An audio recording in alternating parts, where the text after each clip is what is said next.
Welcome friends, আনন্দবাজার.com বা Anandabazar online সংস্করণে আজকে ডিএ নিয়ে একটি আর্টিকেল পাবলিশড হয়েছে। আমি শেয়ার করছি, বেশ কিছু নতুন তথ্য এখানে রয়েছে যে কারণে আমি শেয়ার করছি। হেডিংয়ে যেটা বলা হচ্ছে, সময় আর 5 দিন, 25% ডিএ নিয়ে কী নির্দেশ দেবে নবান্ন তাকিয়ে সরকারি কর্মীরা।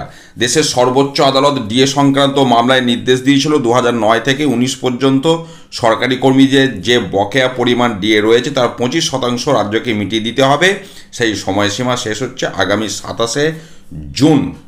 সংবাদটা দেখুন, আজকে 22শে জুন 3:07 দুপুরে পাবলিশড হয়েছে আনন্দবাজার.com-এ।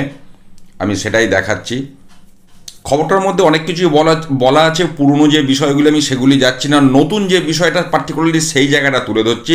বলা হচ্ছে আগামীকাল অর্থাৎ সোমবার বিধানসভার অধিবেশনে যোগ দিতে আসতে পারেন মাননীয় মুখ্যমন্ত্রী। সরকারি কর্মচারী মহলের একাংশের মতে নেতাজি সুভাষ পশ্চিমবঙ্গ ক্রীড়া বিশ্ববিদ্যালয় বিল নিয়ে বক্তৃতা করতে পারেন তিনি। সেই বক্তৃতাতেই রাজ্য সরকারি কর্মচারীদের বকেয়া ডিএ দেওয়া নিয়ে ইঙ্গিত দিতে পারেন মাননীয়া মমতা বন্দ্যোপাধ্যায়। তবে যেহেতু আদালতের নির্দেশ কার্যকর করতে এখনও রাজ্য সরকারের কাছে দিন কয়েক সময় রয়েছে, তাই আপাতত এই বিষয়ে একটু দেখে শুনে এগোতে চাইছে অর্থ দপ্তর। নবান্নের একটি সূত্র জানাচ্ছে, দেশের সর্বোচ্চ আদালতের দেওয়া ডিএ সংক্রান্ত নির্দেশ সঠিকভাবে বিশ্লেষণ করে যে আবেদন করার কথা ভেবেছিল রাজ্য, তা থেকে পিছিয়ে এসেছে। অর্থাৎ একটা যে বিষয় আমরা শুনতে পাচ্ছিলাম, কিছু ব্যাপারে ক্লারিফিকেশন চাইতে পারে বা মডিফিকেশন চাইতে পারে, এই নিয়ে নাকি রাজ্য আবেদন করে ফেলেছে, এমনও আমরা দেখেছিলাম। আজকে কিন্তু আমরা তার 180 ডিগ্রি উল্টো খবর দেখছি, যেটা বলা হচ্ছে সেই আবেদন করা থেকে রাজ্য নাকি পিছিয়ে এসেছে। এটা একটা নতুন তথ্য, তাই আপনাদের সাথে শেয়ার করলাম।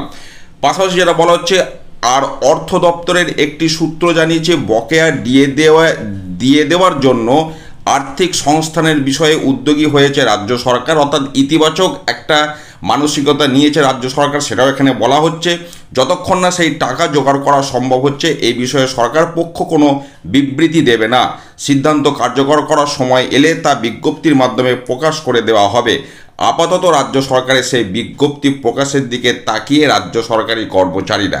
তবে একটা কথা আমি বলি, হয়তো আপনারা অন্যভাবে নেবেন, সুপ্রিম কোর্ট কিন্তু রাজ্য সরকারকে কোনো বিজ্ঞপ্তি প্রকাশ করার নির্দেশ দেয়নি।